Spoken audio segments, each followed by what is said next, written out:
गरीब और middle class परिवारों को 300 यूनिट फ्री बिजली की सौगात, बिजली बिल माफ। ग्रामीण इलाकों और छोटे कस्बों में रहने वाले लोगों के लिए बिजली का बिल अक्सर बड़ी मुश्किल बन जाता है।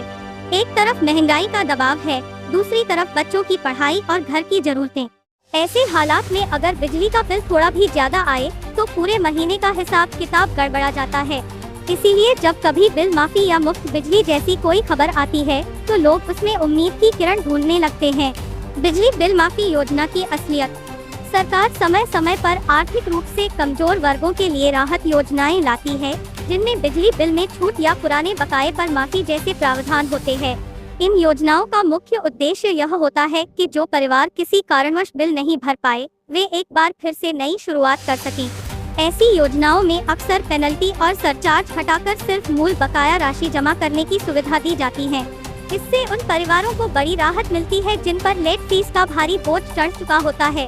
हालांकि यह समझना भी जरूरी है कि बिल माफी का मतलब हर किसी का पूरा बिल माफ होना नहीं होता। सरकारी योजनाओं में कुछ तय मापदंड होते हैं, जैसे आय सीमा, कनेक्शन का प्रकार और बकाया राशि की अवधि। जो लोग इन मापदंडों पर खरे उतरते हैं, उन्हें ही इसका फायदा मिलता है। इसलिए बिना सही जानकारी के किसी भी अफवाह पर भरोसा करना सही नहीं होता। 300 यूनिट मुफ्त बिजली का मतलब क्या है? 300 यूनिट मुफ्त बिजली की बात करें तो इसका सीधा मतलब है कि अगर किसी घर की मासिक खपत 300 यूनिट या उससे कम है तो उन्हें बिल नहीं भरना होगा या बहुत कम राशि देनी होगी।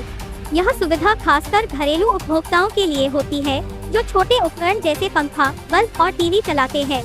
लेकिन जैसे ही खपत 300 यूनिट से ऊपर जाती है, बाकी यूनिट पर सामान्य दर से बिल लगता है। इसलिए बिजली की बचत करना इस योजना का पूरा फायदा उठाने के लिए बहुत जरूरी हो जाता है।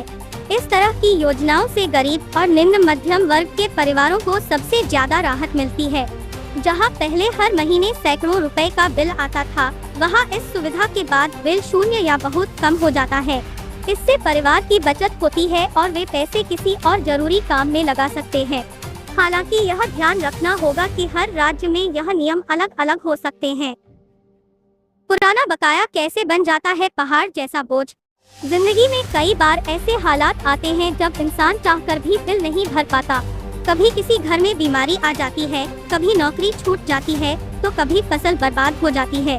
ऐसे में बिजली का बिल पीछे छूट जाता है और धीरे धीरे उस पर लेट फीस और पेनल्टी जुड़ती जाती है। जो बिल शुरू में कुछ 100 रुपए का था, वह कुछ ही महीनों में हजारों रुपए का हो जाता है। यह स्थिति तब और भी खराब हो जाती है जब बिजली विभाग कनेक्शन काटने की चेतावनी देने लगता है। परिवार को तब एक साथ बड़ी रकम चुकानी पड़ती है, जो उनके लिए बेहद मुश्किल होता है। इसीलिए सरकार को जब भी पता चलता है कि बड़ी संख्या में उपभोक्ता बकाये में फंसे हैं, तो वह राहत योजनाएं लाती है। इन योजनाओं का मकसद लोगों को एक नई शुरुआत का मौका देना होता है। किन लोगों को मिल सकता है इसका लाभ? सरकारी राहत योजनाओं में सबसे पहले उन लोगों को प्राथमिकता दी जाती है जो गरीबी रेखा से नीचे जीवन बिता रहे हैं।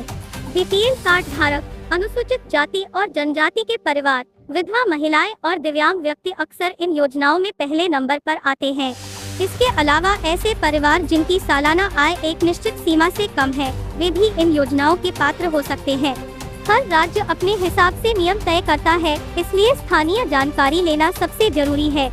मध्यम वर्ग के कुछ परिवार भी इन योजनाओं में शामिल हो सकते हैं, बशर्ते उनकी आय तय मापदंड के अंदर हो। घरेलू कनेक्शन वाले उपभोक्ताओं को आमतौर पर व्यावसायिक कनेक्शन वालों की तुलना में ज्यादा राहत दी जाती है। इसलिए अगर आपके घर में घरेलू मीटर लगा है और आपकी आय सीमित है, तो आप इन योजनाओं के बारे में जरूर पता करें। सही जानकारी और सही दस्तावेज के साथ आवेदन करने पर फायदा मिल सकता है। आवेदन करते वक्त किन बातों का ध्यान रखें? जब भी बिजली बिल माफी या राहत योजना के लिए आवेदन करना हो, तो सबसे पहले आधिकारिक वेबसाइट या बिजली विभाग के दफ्तर से जानकारी लें।